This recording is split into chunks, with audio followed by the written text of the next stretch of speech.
Hello everyone, welcome to PCS परीक्षा। आज की वीडियो के माध्यम से हम आप लोगों को बताना चाहेंगे कि हमारे बुक लिस्ट क्या होनी चाहिए।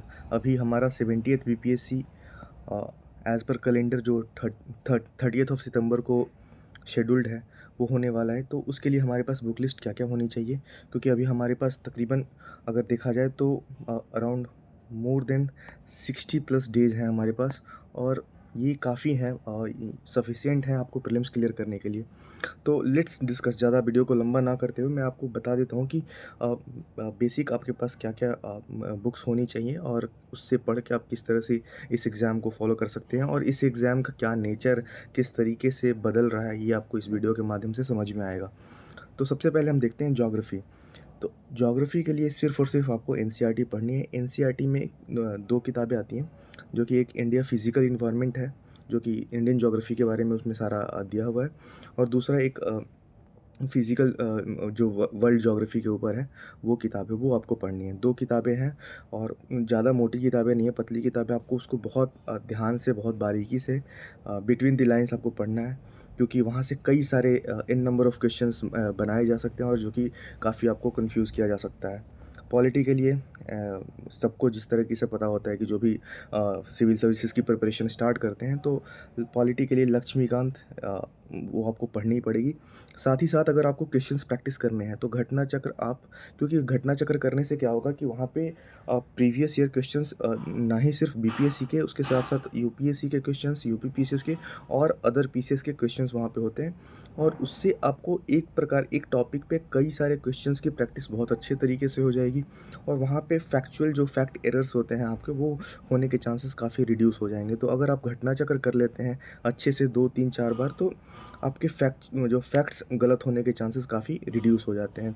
और साथ ही साथ अगर आप दूसरे पीसीएस की भी तैयारी कर रहे हैं, लाइक यूपी पीसीएस का भी एग्ज़ाम होने वाला है जो कि अक्टूबर में होने वाला है, तो उसके लिए भी ये काफ़ी कारगर सिद्ध होगा अगर आप घटना चक्र को फॉलो करते हैं। Again our next subject is history. तो for history you have to follow modern for modern you have to follow spectrum by Rajiv Ahir. ये बहुत अच्छी किताब है, एक फंडामेंटल बेस तैयार करने के लिए बहुत अच्छी किताब है। लैंग्वेज बहुत इजी है, आप इसको अच्छे से पढ़ सकते हैं।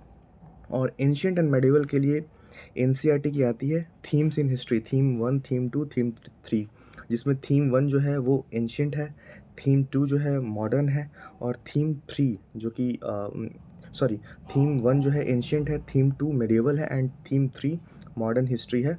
तो आप उसको एक बार अच्छे से देख सकते हो उसमें, क्योंकि बहुत सारे पॉइंट्स हैं जो कि आपको वहाँ से नए नए पॉइंट्स मिल सकते हैं।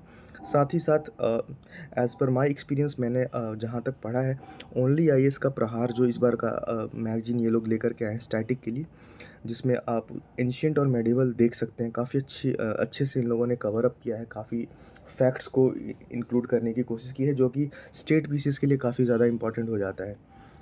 अब बात आती है करंट अफेयर, क्योंकि करंट अफेयर अब थोड़ा और करंट अफेयर का नेचर काफ़ी बदल चुका है इस बारी से। क्योंकि पहले क्या होता था, करंट अफेयर काफ़ी स्ट्रेट फॉरवर्ड हो जाता था, अगर हम एजुटेरिया पढ़ लेते थे तो क्लियर हो जाता है। हालांकि अभी भी आपको एजुटेरिया तो पढ़नी होगी for Bihar national and international GK के लिए, करंट अफेयर्स के लिए। बट साथ ही साथ आपको थोड़ा सा और न्यूज़पेपर के साथ भी आपको अपने आप को यूज टू करना पड़ेगा, क्योंकि क्वेश्चंस बहुत डिफरेंट तरीके के पूछे जा रहे हैं। जैसे लास्ट ईयर का अगर मैं एग्जांपल लूँ, 69th बीपीएससी में जो क्वेश्चन पूछा था कि what type of seed is use for lab grown diamond, तो वो ग्रेफाइट होता है। तो उस तरीके के क्वेश्चंस वो करंट अफेयर का क्वेश्चन था। साथ ही साथ जैसे हाई मेल्टिंग एक्सप्लोसिव एचएमएक्स का फुल फॉर्म पूछ रहे थे।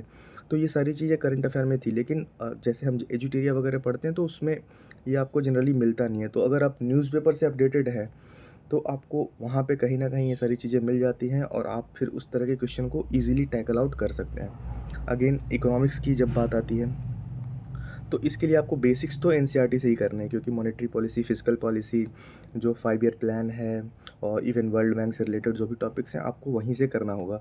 साथ ही साथ इस पे सबसे इंपॉर्टेंट फैक्टर क्या होता है, budget and economic survey. Budget and economic survey आपको दोनों, बिहार और नेशनल, दोनों आपको कवर करने होंगे, जो कि अब तक तो कई जगह आपको मिल सकता है, वहाँ पे उसको आप देख सकते हैं। ये इकोनॉमिक्स के लिए अगेन जब बिहार स्टैटिक की बात आती है, बिहार स्टैटिक काफ़ी लोगों के लिए चैलेंजिंग हो जाता है कि उसको कहाँ से पढ़े, कैसे पढ़ें। तो उसके लिए एक बुक है क्राउन जी के, आप इसको फॉलो कर सकते हैं, नहीं तो उसके साथ-साथ इन दोनों में से कोई एक बुक आप फॉलो कर सकते हैं, केबीसी नैनो बिहार समग्र और क्राउन जीके।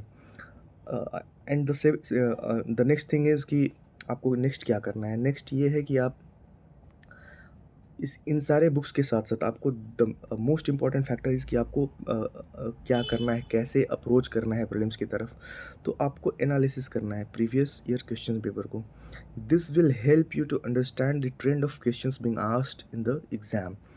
एटलीस्ट कम से कम आपको 60वीं 62वीं से लेकर के 69th बीपीएससी तक के क्वेश्चंस आपको प्रीवियस ईयर क्वेश्चन आपको सॉल्व करने हैं। साथ ही साथ अब जिस तरह से स्टेटमेंट बेस्ड क्वेश्चंस और असर्शन रीजन वाले क्वेश्चन आ रहे हैं, थोड़े कंसेप्चुअल क्वेश्चंस आ रहे हैं, वन लाइनर को रिड्यूस कर दिया इन लोगों ने। तो अगर कॉन्सेप्ट आधारित क्वेश्चंस आ रहे हैं किसी भी स्टैटिक सब्जेक्ट से, तो आपको उसको समझने के लिए लास्ट 10 ईयर्स के यूपीएससी के पेपर जो स्टैटिक सब्जेक्ट्स के हैं, like polity, economics, geography, history, उसको आपको देखना पड़ेगा विथ एक्सप्लेनेशन अगर आपको मिल जाए। इसके लिए अगर अच्छी बुक मैं रिकमेंड करने की कोशिश करूँ तो दिशा पब्लिकेशन की पीवाईक्यू आती है यूपीएससी की, आप उसको फॉलो कर सकते हैं। तो ये एक तरीका है कि आप इस तरीके से आप अपनी तैयारी कर सकते हैं। और PYQs specially polity, history and geography section को आपको देखना है। हाँ, अब मॉक टेस्ट की बात आती है। कई लोग परेशान होते हैं कि मॉक टेस्ट कितने लगाने चाहिए, मॉक टेस्ट किसके लगाएं। तो अ, मॉक टेस्ट अभी परफेक्शन आईएएस का काफ़ी अच्छा है, प्रम आईएएस का आप मॉक टेस्ट लगा सकते हैं। साथ ही साथ मॉक टेस्ट सिर्फ लगाना नहीं है, आपको उसके साथ साथ उसके जो एक्सप्लेनेशंस हैं उसको भी बहुत अच्छे से पढ़ना है। और जो भी क्वेश्चंस गलत हो रहे हैं, जो भी गलतियां हो रही हैं, आप उसको जॉट डाउन करें, एक नोट्स बनाएं, सब्जेक्ट वाइज एक नोट्स बना लें, ताकि उसको बार बार रिवाइज़ करने में आपको आसानी हो। और आपकी गलतियां, उसको अगर आप रिवाइज़ करेंगे तो वो गलतियां दोबारा आपके जो रियल एग्ज़ाम में ना हो। तो उसको ध्यान में रखते हुए आपको करना है। अब बात आती है नेक्स्ट क्वेश्चन की, how many number of question one should attempt. ये इंडिविजुअल कॉल होता है एक्चुअली। अब ये देखना पड़ेगा, आप जैसे जैसे मॉक टेस्ट लगाएंगे आपकी एक्यूरेसी कितनी है, किस तरह से आप कितने क्वेश्चंस कर पा रहे हैं सही, उस बेसिस पे। क्योंकि अब यहाँ पे बीपीएससी में पहले क्या होता था, 67 तक ऐसा था कि नेगेटिव मार्क्स नहीं थे, तो लोग 150 तक आराम से इजीली अटेम्प्ट करके आ जाते थे। देन अगेन 68 में 1/4 नेगेटिव आया, नेगेटिव वाज 1/4 नेगेटिव आया। तो यहाँ पे भी रिस्क लिया जा सकता था कि ठीक है 150 145 50। लेकिन अब जब 69 से इन लोगों ने कर दिया 1/3 नेगेटिव, यहाँ पे रिस्क थोड़ा ज़्यादा हो जाता है कि अगर आप 3 क्वेश्चन गलत कर देंगे तो आपका एक नंबर रिड्यूस हो जाएगा। तो आपको यहाँ पे सोच समझ के खेलना होगा। क्योंकि जैसे कि कट ऑफ का ट्रेंड चल रहा है 90 टू 95 के बीच में पिछले 2 सालों से, जब से ये पैटर्न चेंज हुआ है, तो कट ऑफ 90-95 के अराउंड रह रही है। तो for a safe score you have to score around 95 marks. 95 marks, 95 even 95 plus marks आपको स्कोर करने पड़ेंगे, तभी आप एक सेफ स्कोर पे रहेंगे और फिर आपकी मेंस की प्रिपरेशन अच्छी हो पाएगी। अदरवाइज़ फिर वही, जब तक रिज़ल्ट नहीं आता आप परेशान रहेंगे कि इन है या आउट है। ये वाली सिचुएशन सबसे बेकार होती है, फिर ये कहीं ना कहीं सिलेक्शन में हैम्पर करता है।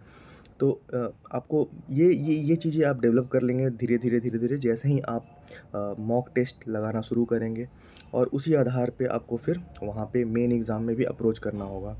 तो this was the whole structure of how to approach preliminary examination for BPSC and not even for 70th BPSC. ये आपको आगे के भी बीपीएससी के जो भी एग्ज़ाम्स होंगे उसके लिए काफ़ी ज़्यादा कारगर सिद्ध होगा। और थैंक्स फॉर वॉचिंग। और अगर आपको और भी चीज़ें, जैसे कि मैंने बताया कि 60 से 62 से लेकर के 69 बीपीएससी के प्रीवियस ईयर क्वेश्चंस आपको लगाने हैं।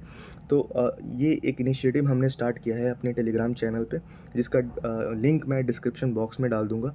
तो वहाँ से हमने ये चीज़ स्टार्ट किया कि हम पीवाईक्यूज़ को हर रोज़ 10 से 15 क्वेश्चंस पीवाईक्यूज़ के वहाँ पे कराएंगे, जो कि आप वहाँ पे अटेम्प्ट कर सकते हैं, ताकि उससे आपका एक रिवीजन, क्वेश्चन प्रैक्टिस का रिवीजन कंटिन्यू रहेगा। साथ ही साथ हमने कोशिश किया है कि वहाँ पे जो भी इम्पॉर्टेंट पॉइंट्स होंगे जो जनरली हम मिस आउट कर जाते हैं या फिर रिकॉल करना भूल जाते हैं रियल एग्ज़ाम में, तो हमने वहाँ पे उसको डालने की कोशिश की है। धीरे धीरे हमने उसको स्टार्ट किया है। तो आप वहाँ से हमें फॉलो कर सकते हैं, वो बहुत हैंडी है और वहाँ पे टू द पॉइंट चीज़ें आपको बताई जाएंगी। साथ ही साथ हमने ये भी प्रयास किया है, क्योंकि कई सारे हमारे सेलेक्टेड फ्रेंड्स हैं, उसके साथ मिल मिल कर के हमने ये एक चैनल तैयार किया है, जहाँ पे हम कोशिश कर रहे हैं कि जो इम्पोर्टेंट पॉइंटर्स हैं, लाइक स्टैटिक जो बिहार का है, like medieval history of Bihar, modern history of Bihar, ancient and geography of Bihar, उन सबको एक कंपाइल्ड फॉर्म में अलग अलग सब्जेक्ट्स के हम नोट्स बना करके वहाँ पे प्रोवाइड करेंगे आपको। तो बहुत इजीली आपकी प्रिपरेशन वहाँ के साथ उसको फॉलो करते हुए आपकी हो सकती है। And thanks for watching. और अगर आपको और भी किसी चीज़ के ऊपर वीडियो चाहिए तो please do comment. Thank you so much.